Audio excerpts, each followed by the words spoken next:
تستوعبونه جيدا، تستوعبونه. استحي اني اعيش في بلد استعمرني 130 سنه، وليس فقط استعمار، حتى قتلاكم او شهداكم الله يرحمهم رب العالمين ادري لهم، انتم كل يوم تجيبون رقم.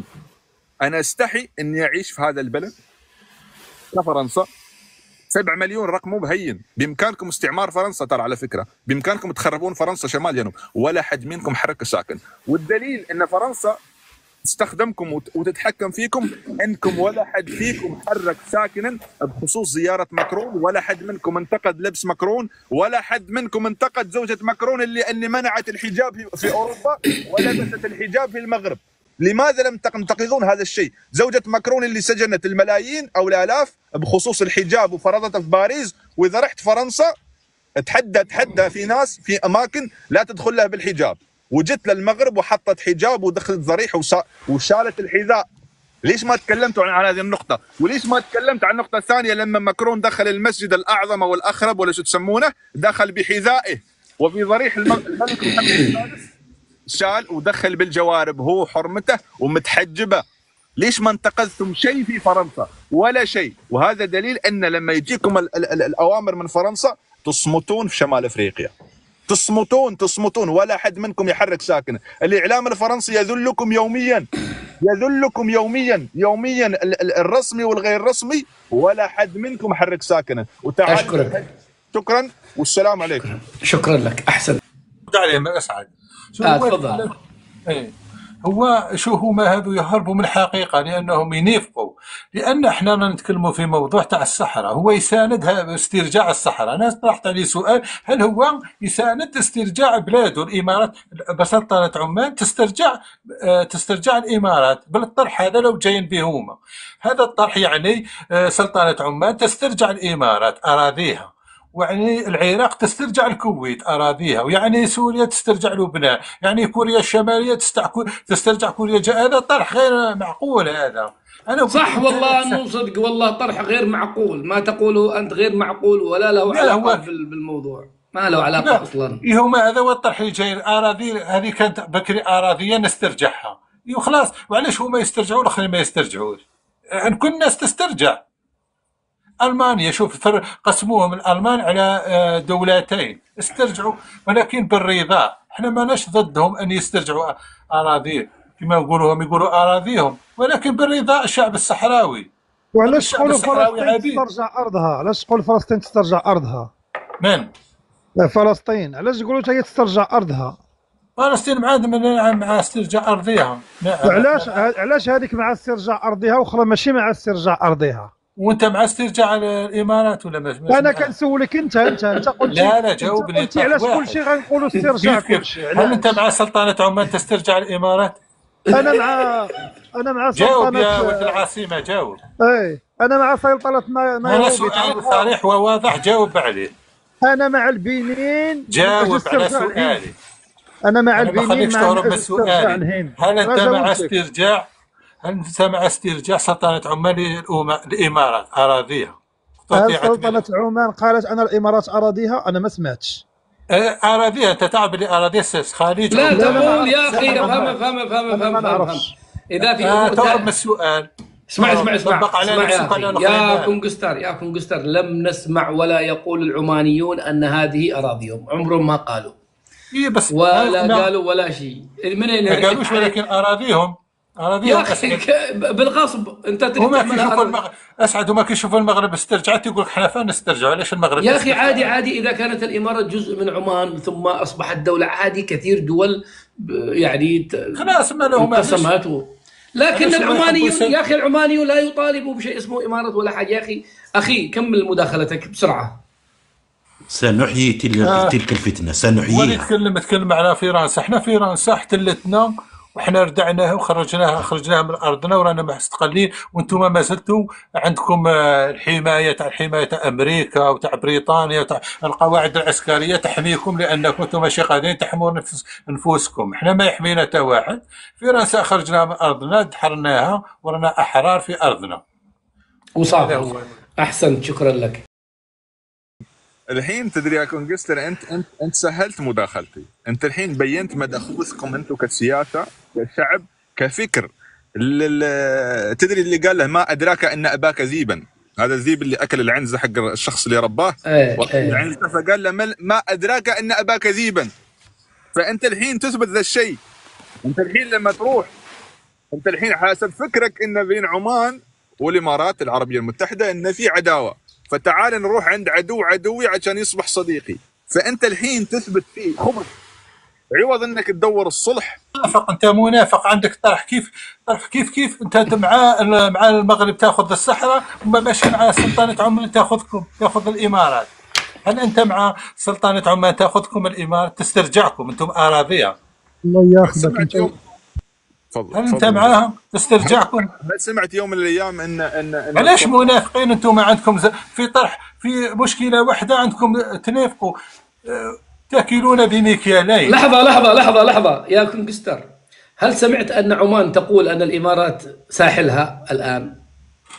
أسعد الإمارات مسالمة ما يحوس عليهم، بس ولكن هو الطرح أنت هو متناقض مع نفسه. شوف هم لا ينكرون، يعني شوف هو يريد يقول لك الخليج هو كتلة واحدة. شوف هم أبناء عمومة. لا لحظة، هو قال الإمارات مسالمة. لحظة، هو قال الإمارات مسالمة، ترى خليه يحدد ما يجمع عمان. هو يقصد عمان على فكرة، هو غلط. والإمارات عدوة، هم مسالمين الآخرين أعداء. طيب يا أخي، الآن ليس بينهم مشاكل. وما يعتادوا عليكم أنتم في اليمن ثاني ولا لا؟ لحظة، هل أنت سفير سلام؟ يحتلوا لكم أراضيكم يا أسعد ولا لا؟ هذا يعتادوا على ليبيا، يعتادوا على السودان، الإجرام تاعهم فيه كل شيء. الآن أنا هل أترك التفاعل مع يا جاسم ولا تريد تكمل؟ خليني مع جاسم، هذا ينافق، هذا خليني معاه. أنتم تحتدوا على السودان، تحتدوا على ليبيا، تحتدوا على اليمن، تحتلوا لهم أراضيهم. أنتم الأموال تاعكم تصرفوهم في البنك.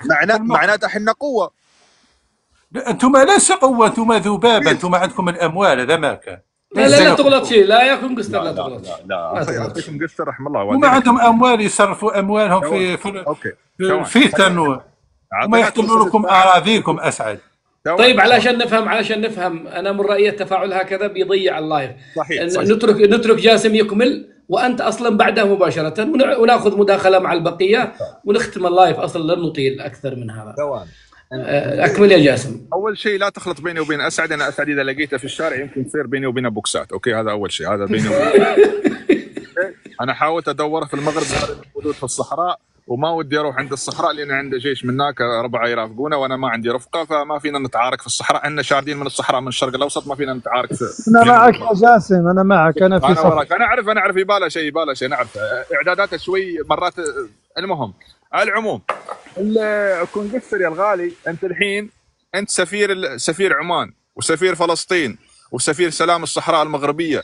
انت الحين منو تتكلم باسم سلطنه عمان؟ هل سمعت في يوم من الايام ان مع انك حورتني في الموضوع الحين، اوكي، بس برجع لك لموضوع الصحراء عشان اضغطك. هل سمعت في يوم من الايام ان سلطنه عمان طالب دبي وابو ظبي او بالامارات عامه او شيء؟ سلطنه عمان مجلس التعاون الخليجي، وكنا متعايشين مع بعض اخوه ونسايب وعمومه، وما حد له دخل فينا. انت من انت لتاتي من فرنسا عشان تطالب بالامارات ترجع لعمان، او عمان ترجع للامارات؟ انت ما دخلك. انت من انت؟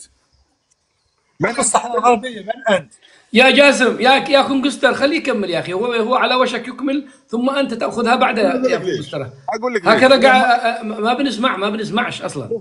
بعد ما طلع منكم الاستعمار، بعد ما طلع او ما طلع، المهم ما اعرف وش صار، بس المهم لما طلعوا المواطنين الفرنسيين من الجزائر، جاكم اساتذه من الشرق الاوسط ومن الشام عشان يعلمونكم عربي.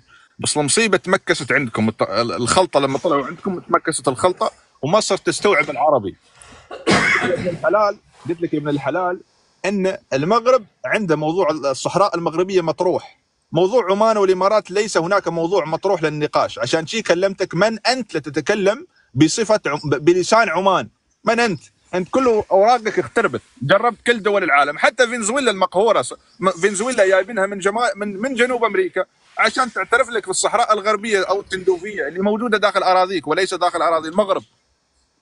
فنزويلا اذا تذكر بالتاريخ كانوا اغنى منكم، اغنى من ثرواتكم الطبيعيه اللي عندكم تحت الارض. فانت الحين جايبين فنزويلا عشان تعطيكم وصفه كيف تصبح فقير. يعني ماذا تستفيد انت من فنزويلا الحين اللي جايبينها عشان موضوع الصحراء؟ تشبت بكل الحبال، مثل اللي غرق في المي وحصل له اشجار وما يعرف ان الشجره هذه كل عروقها في المي مليانه مبلله، كل فرع انت تشبث فيه تغرق اكثر، كل فرع تشبث فيه تغرق اكثر، وياي تحور لي الموضوع من الصحراء المغربيه لسلطنه عمان. اقول لك شيء يا اخوي كونغستر، انا استحي 3 مرات. هذا الشيء لازم انتم الجزائريين تستوعبونه جيدا، تستوعبونه. استحي اني اعيش في بلد واستعمرني 130 سنه، وليس فقط استعمار، حتى قتلاكم او شهداكم الله يرحمهم رب العالمين ادرك لهم، انتم كل يوم تجيبون رقم. انا استحي اني اعيش في هذا البلد كفرنسا. 7 مليون رقم مو بهين. بامكانكم استعمار فرنسا، ترى على فكره بامكانكم تخربون فرنسا شمال جنوب، ولا حد منكم حرك ساكن. والدليل ان فرنسا تستخدمكم وتتحكم فيكم انكم ولا حد فيكم حرك ساكنا بخصوص زياره ماكرون، ولا حد منكم انتقد لبس ماكرون، ولا حد منكم انتقد زوجة ماكرون اللي منعت الحجاب في اوروبا ولبست الحجاب في المغرب. لماذا لم تنتقدون هذا الشيء؟ زوجة ماكرون اللي سجنت الملايين او الالاف بخصوص الحجاب وفرضته في باريس، واذا رحت فرنسا تحدى في ناس في اماكن لا تدخل لها بالحجاب، وجت للمغرب وحطت حجاب ودخلت ضريح وشالت الحذاء. ليش ما تكلمتوا عن هذه النقطة؟ وليش ما تكلمت عن النقطة الثانية لما ماكرون دخل المسجد الأعظم أو الأخرب ولا شو تسمونه، دخل بحذائه وفي ضريح الملك محمد السادس شال ودخل بالجوارب هو حرمته ومتحجبة. ليش ما انتقدتم شيء في فرنسا؟ ولا شيء. وهذا دليل أن لما يجيكم الأوامر من فرنسا تصمتون في شمال أفريقيا، تصمتون ولا حد منكم يحرك ساكنه. الإعلام الفرنسي يذلكم يوميا الرسمي والغير رسمي، ولا حد منكم حرك ساكنه. أشكرك. شكرا والسلام عليكم. شكرا لك، أحسن، شكرا لك. الأخ كونغستر عندك شيء ترد؟ عليه ما أسعد. تفضل.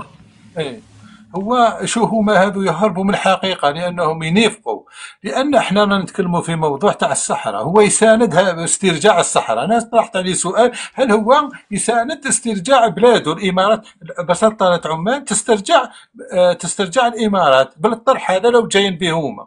هذا الطرح يعني سلطنة عمان تسترجع الإمارات أراضيها، ويعني العراق تسترجع الكويت أراضيها، ويعني سوريا تسترجع لبنان، يعني كوريا الشمالية تسترجع كوريا هذا طرح غير معقول. هذا أنا صح والله، مو صدق والله، طرح غير معقول. ما تقوله أنت غير معقول ولا له علاقة بالموضوع، ما له علاقة أصلا. هما هذا هو الطرح اللي جاي. الأراضي هذه كانت بكري أراضية نسترجعها وخلاص. وعلاش هما يسترجعوا والآخرين ما يسترجعوش؟